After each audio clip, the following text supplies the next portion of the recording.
Hello, friends, and welcome to Noble Literature classes. With this lecture, we are going to officially step into the most awaited unit, which is British Romanticism. As we discussed in the previous four lectures about Edmund Burke and the three German theorists, where they prioritized first the subject and then the unity of the subject and the object. We are going to have three more chapters which will talk about Wordsworth's preface, Coleridge's autobiography, Shelley's defense of poetry. And in all those three lectures, in the end, we are going to talk about John Keats' opinion about them, which he discussed in his letters to his cousins.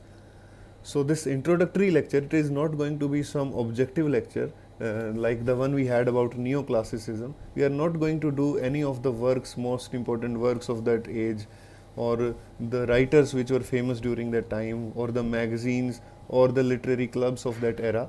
But we are going to focus on the main theme of that age, the main ideologies which people had during that time. And the main thing about those people is that they were poets before they were any thinkers or philosophers or critics. And this was their defining quality. They altered the German epistemological theories, which we discussed ago.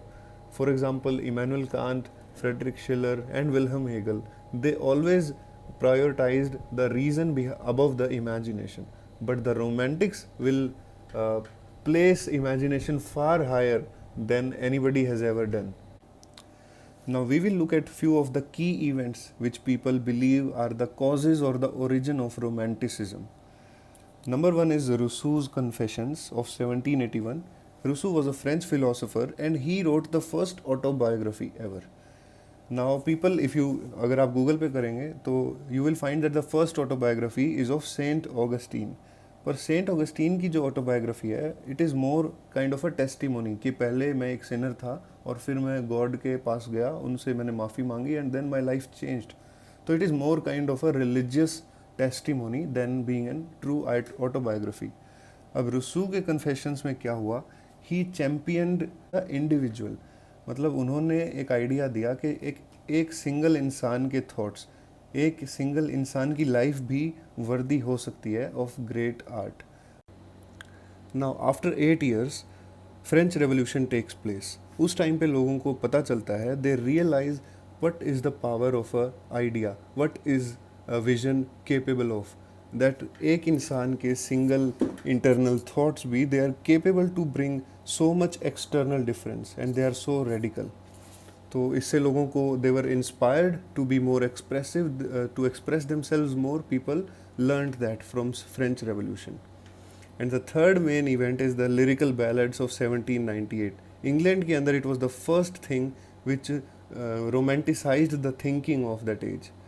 And the preface also, which was written by Wordsworth in 1800 after 2 years. Now, whenever British Romanticism is discussed, so Wordsworth and Coleridge, they are usually shown as the face of the British Romanticism. But here I will like to tell you some extra knowledge, which I don't think is actually given to everybody, and it is actually hidden by the British government or the British political parties in those days. It was not spread actually.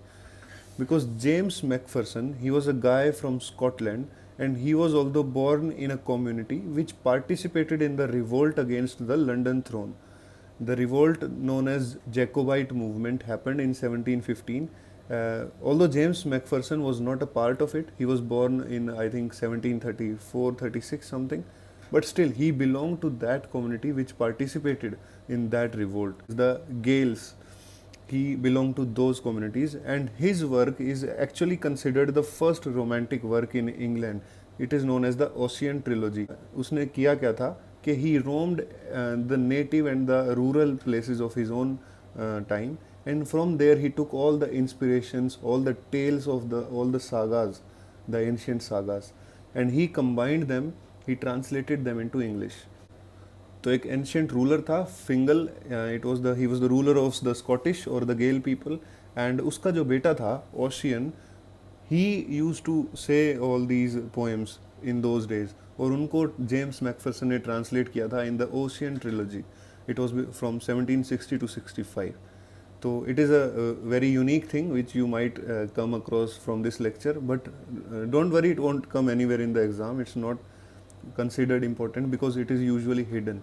कि कोई नहीं चाहता था England में कि the face of romanticism should be a Scottish person, especially from that community which revolted against the London throne. Therefore, they are always giving the face of British romanticism as William Wordsworth and Samuel Taylor Coleridge. So still we will consider them only the face of the British romanticism, and we will talk about this great partnership they had.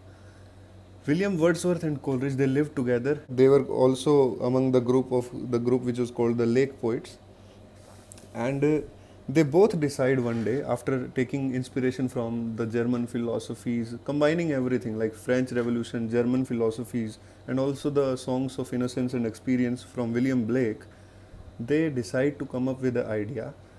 They wanted to produce a new volume जिसके अंदर we will try to make the objective world subjective or a supernatural, and we will try to bring the supernatural into our objective world or the realities or the rational world.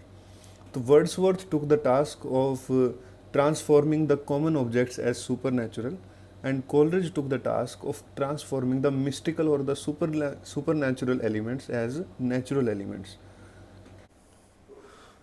And this volume that they will write, इसके अंदर जो topics होंगे, those topics will either be from the medieval world, यानी medieval world के concepts, उधर के rulers, वहाँ की कोई भी phenomena, either they will write on that or they will write on the everyday people, the common or the rural people, the people from the countryside.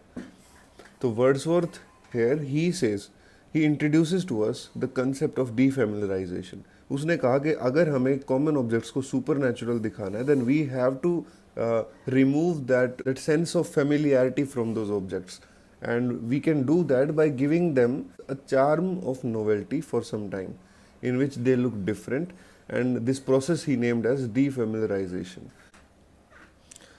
Now, if you see Wordsworth, he chooses these rustic and these humble characters, for example, Simon Lee, Goody Blake, Idiot Boy, and he he infuses into them some dignity and a power and a mystery which people never believed that was there. In fact, Enlightenment era के time पे इस तरह के characters का मजाक उड़ाया जाता था. They were supposed to be the stock characters of those days. But now he completely changed the concept. Now, besides William Blake's songs of experience and innocence, Wordsworth was also inspired by this. What do you see? It is a painting and there are sunflowers in it. What is so special in it? Can you tell? Well, these are the famous paintings of Van Gogh, and he called them the sunflower paintings. They were created during 1888. And if you will look closely, they will show to us that even a single color can be so powerful and it can be so astonishing that it invokes a gratitude and a surprise and a mystery in us.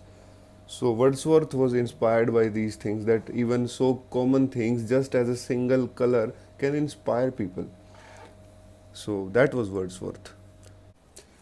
Now Coleridge, he will take his inspiration from the medieval era, and he will choose the elements or the concepts which were very supernatural and they were considered unfamiliar. So just like Wordsworth makes the common things unfamiliar to us, he makes them by using this defamiliarization technique, and Coleridge will actually make them familiar to us by introducing this willing suspension of disbelief. What it says is that when a poem influences us so much that we leave our reason and our logic behind, and we look at it just like the way it is meant to be seen by the poet, that is the moment when we enter our mind with the poetic faith. That faith we develop towards the poem, and we forget all the logic or all the reason that we already have in our mind. For example, if you see a ghost or a horror movie, although you believe that there are no ghosts in reality, but whenever you see a horror movie, you do get scared, and whenever you walk out of that theater, whenever you're watching it alone also, and whenever you see uh, under your bed, there is a slightly thing in your head which says कि maybe you will find something scary down there. Although you are 100% sure, you are completely sure that it does not exist, but still you suspend your disbelief for some time and you enter poetic faith. So we can refer the concepts of catharsis also here, Aristotle's catharsis, or the Longinus is sublime when we enter some new reality. And a good example which Coleridge gave to us was the rhyme of the ancient mariner. And in that thing, he talked about those supernatural events, especially the albatross. One more example I would like to give you is Batman. If you see the Batman movie, it is kind of illusional. Like you never get to believe in yourself that something like it can exist. But if you look at something like Pokemon, so if you see Pokemon or Star Wars, then you will see that you completely believe in those things, or Harry Potter for one say, you will believe in those worlds because they have completely transformed their time. They have not left even a single thing which will resemble to your own life. That is what gives you the willing suspension of disbelief. Now talking about the implications of lyrical ballads, so Wordsworth and Coleridge, they introduced this new concept of mimesis. They said that we are not going to just imitate the objects just like they are. In fact, we are going to transform those objects into something new, into an improved version of those objects. And we are doing this because it is not the rules of decorum that will determine the shape or the future of those poems, but it will be the imaginative vision of the poet which will determine that shape. Now, they also, as I told you, they took their inspiration from William Blake's Songs of Innocence and Experience. I'm not talking about Robert Burns here. He was also a pre-romantic, and he was also one of the poets who inspired these writers. But William Blake, let us talk about him. His Songs of Innocence and Experience, like they were published in 1789 and 94 in 2 volumes, and his subtitle was Shewing, it means showing, the two contrary states of the human soul. तो Blake के songs को पढ़ के पता चलता है that objects become what they are perceived. He showed us the first time and he showed us the example of supreme epistemology. Now we will not confuse this with solipsism. Solipsism में ये कहते हैं कि हमें जो पता है बस वही सही है and everybody else's concepts are false and the entire world is only how we perceive it. एम्पायरिसिज्म के साथ थोड़ा थोड़ा कंफ्यूज हो रहा होगा, but it is not true because solipsism में इंसान अपने खुद के ऊपर फोकस करता है, only about his mind. Empiricism में वो अपनी सेंसेस पे फोकस करता है एंड सोलिप्सिज्म में वो अपने माइंड पे फोकस करता है. So there is a difference.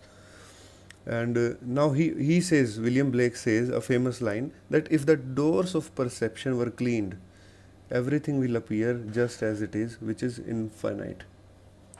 And the final implication is that Wordsworth and Coleridge, they are successfully able to make us realize the unity which the Germans were talking about in the last 3 lectures. So friends, this was all about the introduction to British Romanticism. अगर कोई doubt है तो आप comments में पूछ सकते हो, but I will suggest that you clear your doubts yourself, learn to inculcate that habit. You are not small kids anymore. And if you like this video, please give a thumbs up and share it with your friends. Subscribe to the channel, press the bell icon. I will see you in the next class. Thank you and have a very nice day.